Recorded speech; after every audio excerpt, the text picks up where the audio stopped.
हमेशा एक आसन पर बैठना चाहिए। जब भी घर में कोई पूजा करो तो एक नियम बनाओ कि एक ही आसन और एक ही बासन। मतलब क्या हुआ कि जब भगवान की पूजा का जो आसन होता है, जब पूजा करने आप बैठते हैं तो आसन एक होना चाहिए, नित्य उसी आसन पे बैठो। ऐसा नहीं कि आज घर में पूजा कर रहे हैं तो इस आसन पर बैठ गए, दूसरे दिन पूजा की दूसरा आसन, तीसरे दिन पूजा की तीसरा आसन। आसन नहीं बदलना चाहिए, क्योंकि जब तक आसन सिद्ध नहीं होगा तब तक आप पूजा सिद्ध नहीं कर पाओगे।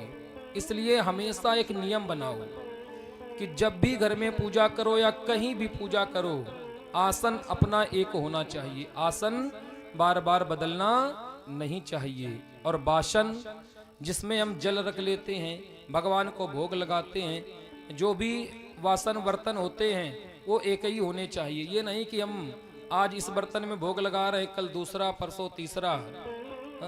आसन और बासन एक होने चाहिए।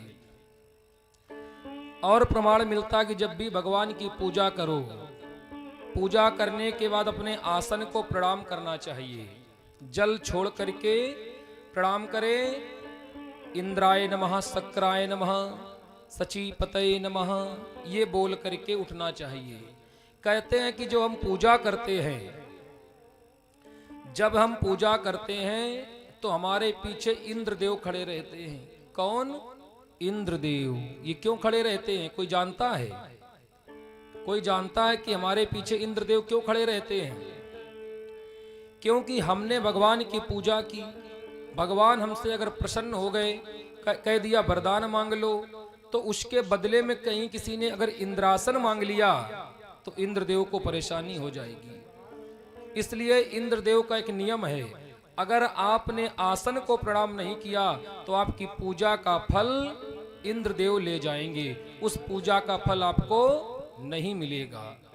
तो जब भी घर में पूजा, आरती, भोग कुछ भी करें, अपने आसन के पास जल छोड़कर आसन को प्रणाम करना चाहिए। और क्या बोलना चाहिए? ओम इंद्राय नमः, ओम शक्राय नमः, ओम सचीपतये नमः। यह मंत्र बोलकर आसन को प्रणाम कर लें और अपने आसन को उठाकर एक स्थान पर रख दें।